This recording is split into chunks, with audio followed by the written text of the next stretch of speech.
Asira can destroy souls, but must she sacrifice her own? 100 years after the Blood War, there is an uneasy peace. Healers, wielders of elemental powers, are still feared by the rest of society, even though they wish only for harmony. A new president, one of the thinkers, who lacks elemental powers, is working to bring the people together. However, not everyone wants unity. A young feeler, Asira, senses an overpowering energy. It is intimately familiar and alluring, yet grotesque. Meddling with death and time, forbidden blood magic resurrects a fearsome warrior. Driven by bloodlust and vengeance, this threat seeks to vanquish the Thinkers and establish a new Feeler dynasty. Horrified, Asira gathers allies to fight back against this new, otherworldly foe.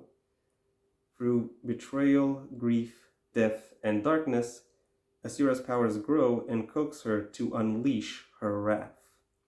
How much of herself is Asira willing to sacrifice to preserve a peace many don't want? Hello everyone, and welcome once again to the Heir's Lair. I'm your host, Jonathan Taylor.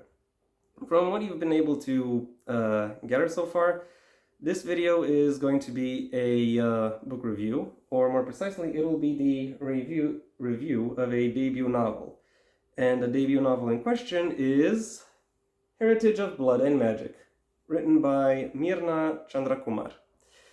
A self-described Canadian Tamil living in the UK, Meerna states that her love of fantasy started when she was 11 and read almost 30 fantasy books over her summer break. Her interest in the fantasy genre has only grown since then, to the point where she, somewhat more recently, decided to actually pen her own fantasy trilogy. Yes, trilogy. The book I'm about to give you the review of is going to have 2 follow-ups. Until those arrive, however, it is worth discussing this book and seeing how it measures up, what it brings to the table. The TLDW for this review is, if this book were a car, it would definitely have a manual gear shift, and I can tell that it would need at least one more gear, one more higher gear to shift into. There are plenty of interesting aspects within the book, and this author has clearly invested some level of effort into figuring out how these aspects of the book would really work together. There is, there's something captivating about this book, and there is a lot of narrative potential here. But the execution of the book somewhat squanders the potential present. The main narrative is still written quite well, but it could have been better, is my point. How exactly could it have been better? Well, that's what the rest of this video is going to be about. The main plot of this book follows Asira, the youngest and, if I'm not mistaken, heir apparent of the Maiar, a family, one of the more well-known families of magically endowed individuals within the setting, also called Feelers. And within this setting, Feelers are discriminated against, oppressed, or there's an active prejudice against them from the side of the majority population called the Thinkers. Yeah, not very creative naming. I will admit to that. Eventually, however, Asira notices that there is a third party that comes into this conflict that defines the society she grew up in. And as she gets to know this third party, she realizes that she has to make a choice between doing what is right and sacrificing her sense of self. Asira's POV is not the only one within the story. There are various other character perspectives that are introduced and explored, including those of the villains, which I do have to say fully allows the reader to immerse themselves and into the social and physical level of conflict that this book is trying to establish. If anything, I would actually argue that the social conflict itself is somewhat underdeveloped, though the physical conflict works quite well. With all of these many perspectives, there are plenty of characters who can influence the action, which makes the story itself take on plenty of twists and turns. However, not all of these twists really are as really have the effect that they could have, because the setting itself is oddly small. Not necessarily from a geographical perspective, which wouldn't actually matter, but more from a this will sound a little bit weird, more from an administrative perspective.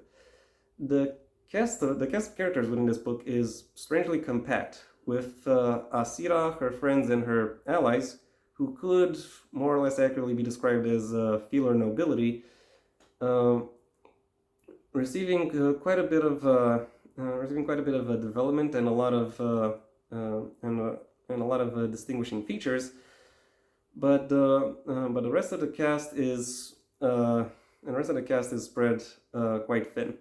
Well, when it comes to the Finker leadership, for example, their president is a POV character, and from his POV, we see that his organization is actually pretty bare bones. He only has one staff member, and only 2 cabinet members are mentioned at all.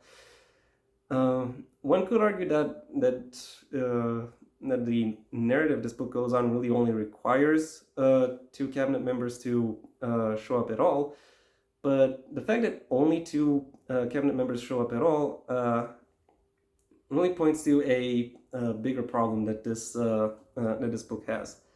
Another thing that points towards that problem is the fact that interactions between average thinkers and feelers are basically never brought up, or if they do, they are very heavily underemphasized. So it really comes across as though Mirna wanted to write about discrimination, but she to the point where it actually where the presence of discrimination actively influences all the goals that the characters take, but she didn't really want to portray or present discrimination, which ultimately leaves it as basically flavor text for the central I would say familial conflict that she is actually trying to establish within this setting. And you know how people criticize Steven Universe for allowing its villains to go too easily off the hook? Well, this book doesn't. I won't say this book has that problem, but it does have the problem of the actual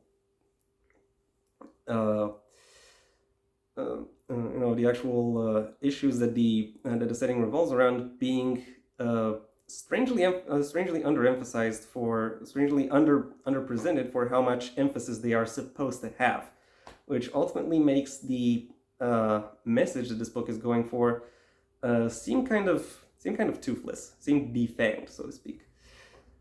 When it comes to other aspects of world building, it's fair to say that Mirna has somewhat improved her touch. When it comes to the locations within the setting, for example, all of them are quite well described, and they all have their own distinguishing features that allow them to stand out as memorable and noteworthy enough for their for what the story requires them to be, and also the connections between them are very well explored. The magic system is another well done, or mostly well done feature. It is conceptually simple, but allows for a great deal of technical complexity. Like as a reader, it's quite simple to read about it, pick up on it, and then figure out and figure out how it works and what could be done with it.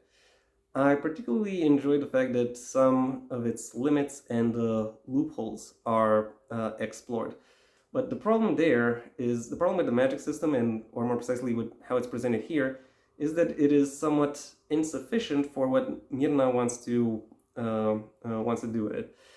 For example, when she is writing action scenes, she doesn't really describe size or distance quite effectively. So whenever two characters are fighting, I'm never sure whether or not whether or not they really whether or not the best option available for either of them is really to conjure up a magic attack, or whether or not it would simply be to walk up to their opponents and punch them in the face. Yeah, make it out what you will. Thankfully, this book's characterization still stands quite well. I've already mentioned that the main cast, or rather the characters who are within Asira's proximity, receive plenty of establishing information and a little bit of development. Even if that is only through a quirk of their personality or appearance, it is still enough to allow the readers to tell them apart. I also mentioned that there are several POV characters, and I have to say that they are fleshed out well enough to the point where I can where I could be able to tell who they are, even if they weren't named at the beginning of each chapter. So from that perspective, they stand quite effectively on their own, and even beyond them, various noteworthy side characters still have their own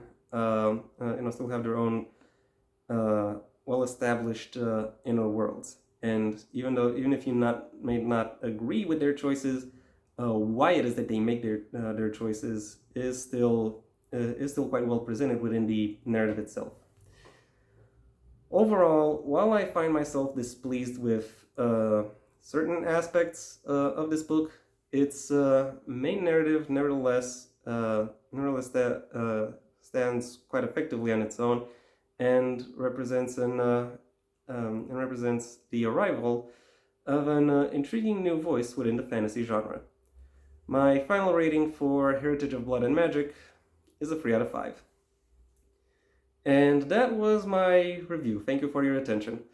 If you enjoyed it, well then please like the video, maybe even share it wherever you think other people will also like the video. If there is anything you'd like to add, either to the book or to my review of it, that's what the comment section is for. And if you want to see when my next video gets released, well then please subscribe. And ideally also ring the bell or do whatever else YouTube will ask of you in order to keep you notified. My books, the first of my own Heir to the Empire series, The Next Generation and The Path Not Taken, are available at various book retailers under their respective links in the description down below, right past my social media links, which I suggest you check out should you choose to. Additionally, you have the option of supporting me on Patreon, where depending on the level at which you pledge, you'll receive various perks, the specifics of which I'll allow you to discover for yourselves.